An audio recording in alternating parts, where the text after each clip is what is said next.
Maaf Bapak Ibu, suara saya lebih merdu dari yang tadi. Ya, saya ulangi. Ayat 1 sampai ayat 2 mengatakan, maka aku bertanya, adakah Allah mungkin telah menolak umatnya? Sekali-kali tidak. Karena aku sendiri pun orang Israel dari keturunan Abraham, dari suku Benyamin. Allah tidak menolak umatnya yang dipilihnya. Ayatnya yang berikutnya adalah ayat 29 sampai dengan ayatnya yang ke-32. Mari Bapak Ibu kita memperhatikan kembali ayat 29 sampai dengan ayatnya yang ke-32. Saya akan bacakan bagian angka yang ganjil. Bapak Ibu membaca angka yang genap. Ayat 29 mengatakan, sebab Allah tidak menyesali kasih karunia dan panggilannya.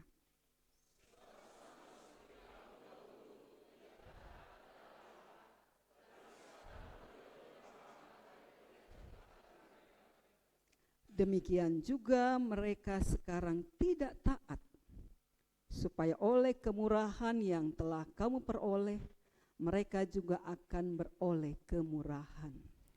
Sebab Allah telah mengurung semua orang dalam ketidaktaatan, supaya Ia dapat menunjukkan kemurahan-Nya atas mereka semua. Demikian pembacaan Alkitab. Bapak Ibu, saudara-saudaraku yang terkasih dalam Tuhan Yesus Kristus, Shalom. Shalom Aleichem berarti Assalamualaikum. Betul ya? Ya, jadi jawabnya apa? Iya. Beda-beda tipis sebenarnya salam sejahtera juga. Nah, pertanyaannya Bapak Ibu, sudahkah kita yang hadir pada hari ini sudah bahagia? Saya tanya dulu. Ya, coba tunjukkan ekspresi bahagia itu dengan di kiri kanan muka belakang dengan senyuman.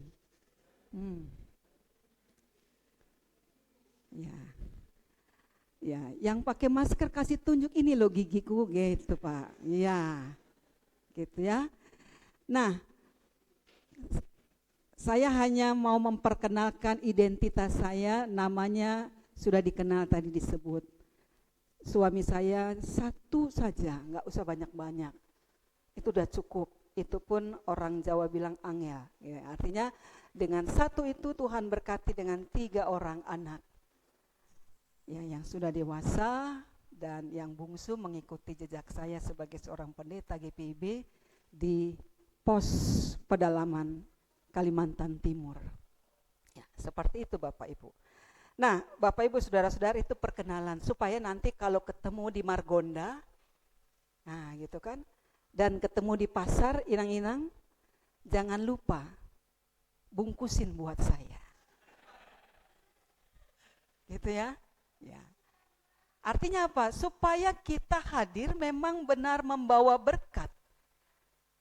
Nah, ketika saya bertanya apakah Bapak Ibu berbahagia? Bahagia. Ketika ada dalam perjumpaan hari ini kita ingin tetap bahagia walaupun tidak punya uang? Bahagia? Karena takaran bahagia itu bukan di persoalan materi, tapi kebahagiaan itu terletak pada hati yang selalu bersyukur. Amang-amang, bersyukur nggak punya istri yang cerewet? Ya, ya, ya, gitu kan? Inang-inang juga bersyukur. Bersyukur tidak dengan sosok seorang pendamping, suami yang hanya ingin dilayani, ya, dan ingin selalu diperhatikan, bersyukur. Pokoknya dia manja banget, lebay banget gitu kata anak muda. Bersyukur punya seperti itu? Bersyukur, ya, gitu ya. Supaya apa? supaya kita tidak berpikir tentang hal-hal yang negatif, mulai dari dalam rumah. Mengapa Bapak Ibu Saudara-saudara, kalau kita perhatikan narasi yang disampaikan oleh Rasul Paulus kepada jemaat di Roma, ini ada persoalan. Persoalan kehidupan orang-orang yang tidak bahagia. Dan Rasul Paulus sebagai sosok seorang pribadi, pekabar Injil, ia mau menyatakan bahwa letak kebahagiaan dia ada di dalam iman percaya kepada Kristus. Ya. Nah, kita lihat pada bagian ayatnya yang pasalnya yang ke-10. Pasalnya yang ke-10 pada bagian ayatnya yang ke-4 dan ayatnya yang ke-5. Roma 10 ayat 4 dan ayat 5. Di sini dikatakan, sebab Kristus adalah kegenapan hukum Taurat, sehingga kebenaran diperoleh tiap-tiap orang yang percaya. Sebab Musa menulis tentang kebenaran karena hukum Taurat. Orang yang melakukannya akan hidup karenanya. Lalu dilanjutkan dengan bagian ayat 9. Sebab jika kamu mengaku dengan mulutmu bahwa Yesus adalah Tuhan dan percaya dalam hatimu bahwa Allah telah membangkitkan dia dari antara orang mati, maka kamu akan diselamatkan. Karena dengan hati orang percaya dan dibenarkan, dan dengan mulut orang mengaku dan diselamatkan. Artinya ia mau mengatakan bahwa keselamatan itu adalah pemberian.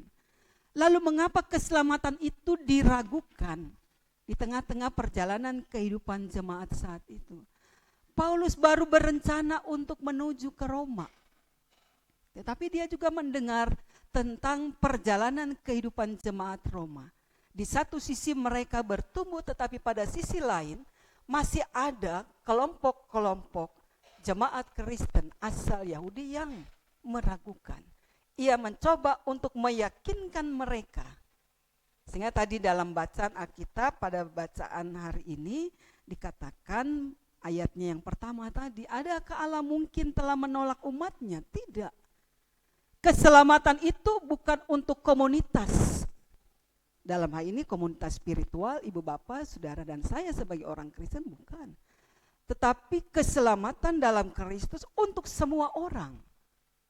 Hanya persoalannya bagaimana kita mau menceritakan tentang Kristus itu sebelum kita sendiri mendengar, sebelum kita sendiri menikmati bahwa ternyata Allah itu cinta, jatuh cintanya berat banget. Nah, Bapak Ibu, saudara-saudara, kalau kita katakan bahwa kita mencintai Yesus, saya mau tanya untuk Amang Inang yang ada di depan, cinta pada Yesus? Sangat cinta? Apakah yang sudah dikorbankan untuk Yesus? Itu pertanyaannya. Karena ketika kita katakan bahwa cinta Yesus selamanya, tetapi ketika gereja, komunitas spiritual membutuhkan kehadiran kita, pertanyaannya Bapak Ibu, sudahkah kita berkorban? Korban waktu, korban apa lagi?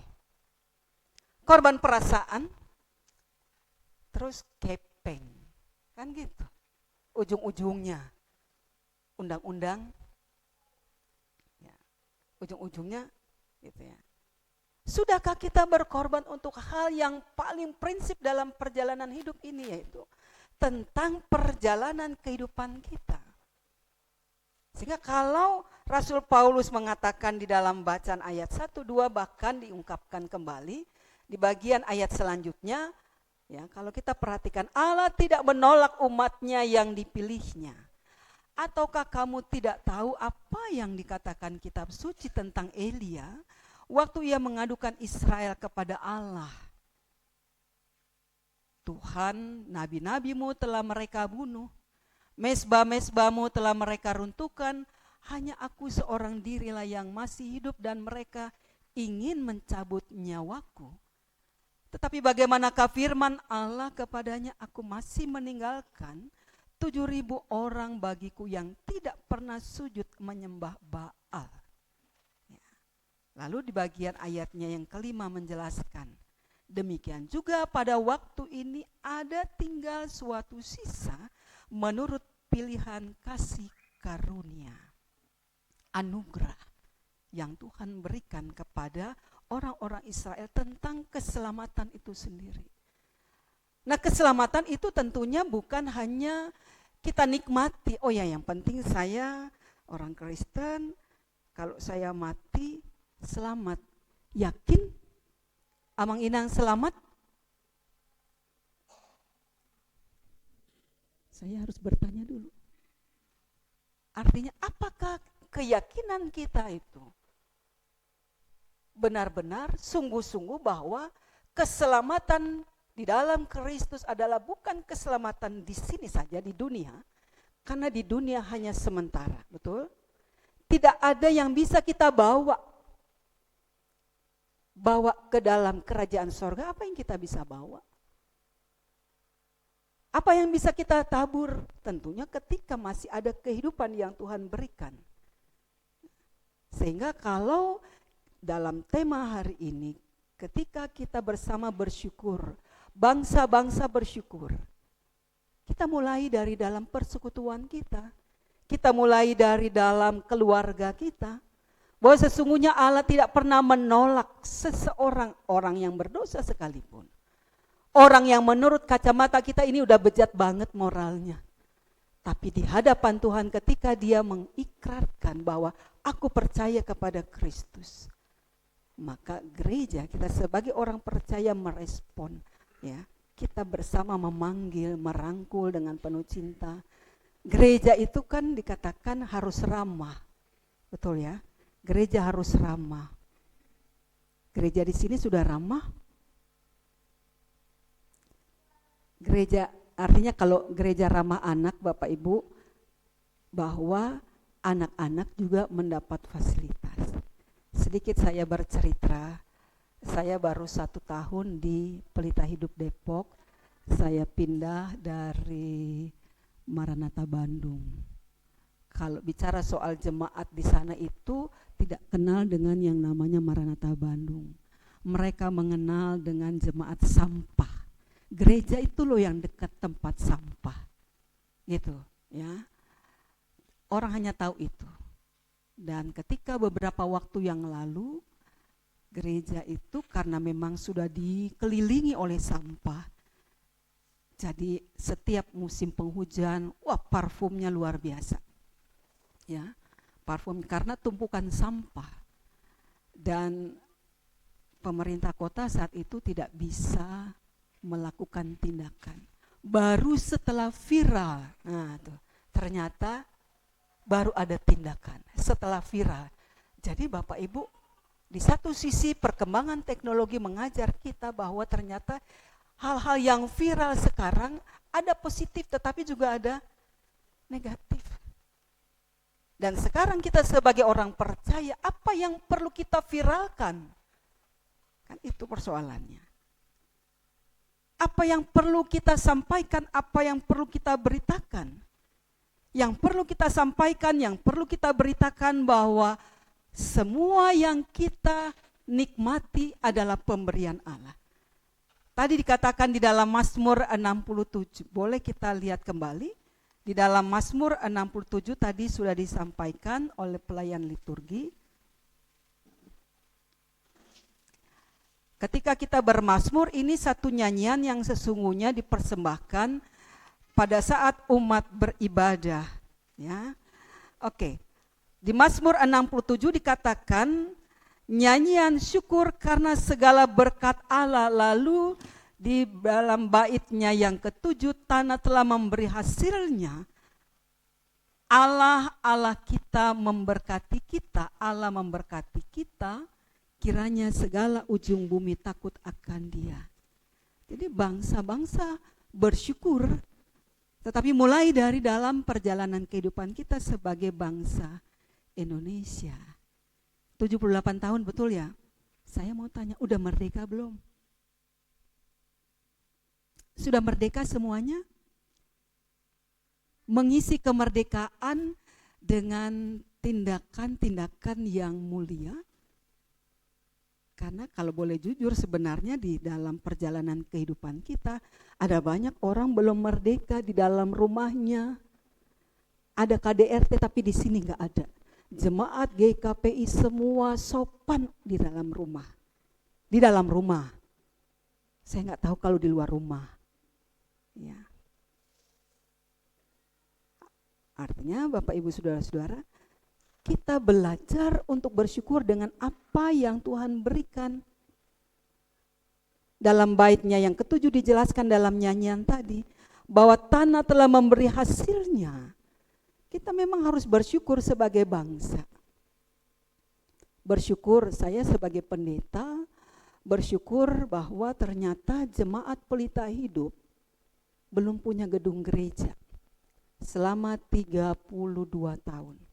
Kami belum punya. Jadi kami menumpang di gereja HKBP Depok 2. Ya, setiap jam 6 pagi. Lalu di jam 17 sejak tahun lalu kami memberanikan diri untuk bisa terselenggara ibadah sore di di lahan yang ada. Dia belum bentuk gereja tetapi sekretariat. Nah, apa yang terjadi Bapak Ibu? Yang terjadi lingkungan ya mengatakan kenapa di situ dilaksanakan ibadah. Artinya ini dalam dunia masyarakat yang sudah merdeka. Ya kan? Lalu saya katakan, Bapak Ibu, Bapak-bapak, Pak RT, ada 6 RT di situ. Kami hanya beribadah membina warga kami. Hanya membina supaya mereka menjadi orang-orang yang taat, patuh kepada Tuhan. Lalu ditegaskan lagi, pokoknya jangan bangun. Oke, kami tidak akan bangun. Dan terakhir, kami hanya meninggikan lantai supaya kalau banjir dari jalan Merdeka tidak masuk ke ruangan kami. Apa yang dikatakan? Ibu pendeta tidak bangun tembok kan? Tidak. Saya tidak akan bangun tembok. Kami cukup di ruang terbuka, ruang garasi seperti ini. Nah, artinya yang saya mau katakan buat kita Bapak Ibu, sebagai jemaat GKPI, mari kita bersyukur. Di dalam persekutuan saat ini bersyukur bahwa kita bisa menikmati kasih Allah. Sekalipun dunia sekarang bisa dikatakan tidak ramah dengan kita. Dengan panas yang luar biasa, dengan keekonomi yang ya bisa dikatakan untuk semua orang pasca pandemi, banyak orang kehilangan pekerjaan. Gereja-gereja mungkin berkurang ya Bu, Inang, persembahannya berkurang? Tidak ya? Oh malah berlimpah, amin. Buktinya pastori pendeta sudah jadi kan? Oh sudah, diimani sudah jadi. Betul ya, Amang pendeta sudah jadi pastori di sini. Nanti ada 3 pendeta di sini, betul ya? Nah, ya, kalau udah senyum-senyum berarti kantongnya sudah mulai warna merah keluar semua.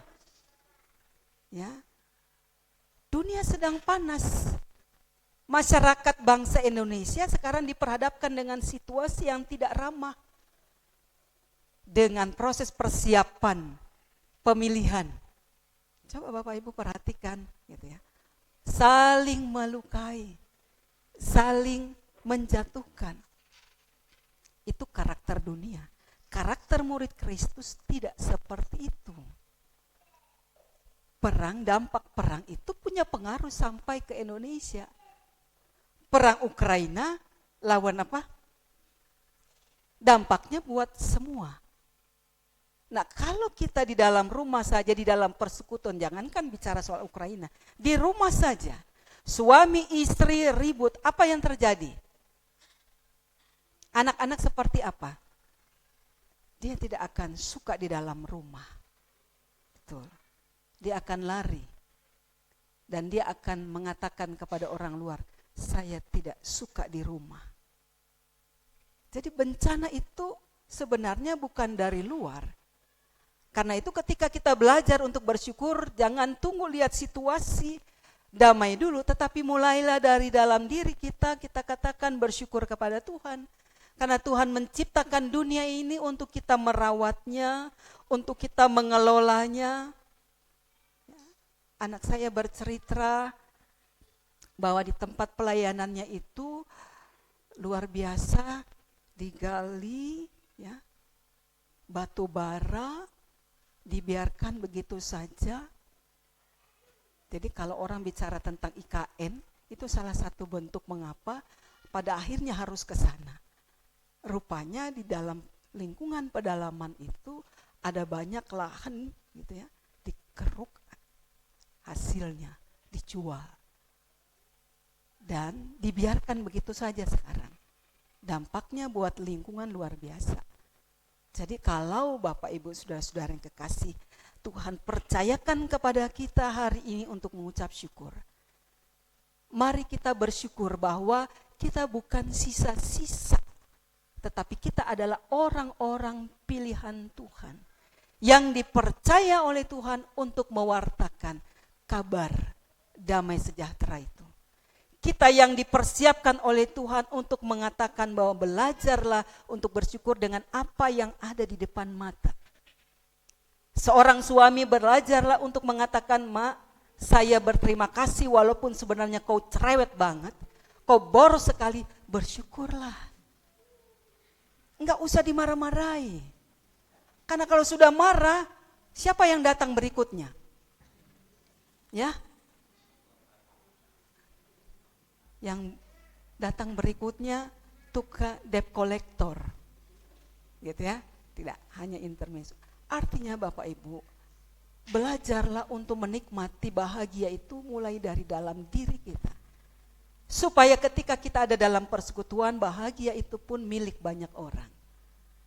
Kita akan menikmati kemurahan Tuhan dan kita akan berbagi dengan banyak orang yang Tuhan izinkan untuk kita bertemu. Kalau setiap hari berangkat naik kereta, ya, harus berhimpitan, bukan? Yang kerja di Jakarta, anak saya kerja di sekolah teologi, dia harus setiap hari berhimpitan seperti itu. Dia katakan enjoy. Nah, kalau sudah enjoy berarti dia nikmati. Karena itu mari nikmati semua yang tidak baik dari kondisi yang ada di tengah masyarakat bangsa kita. Karena kita akan mulai dengan damai yang sesungguhnya dari Allah. Berkat yang sesungguhnya Tuhan sudah curahkan kepada kita. Tuhan Yesus memberkati kita. Amin. Saudara-saudara, Mang Inang, kita akan naikkan syukur kepada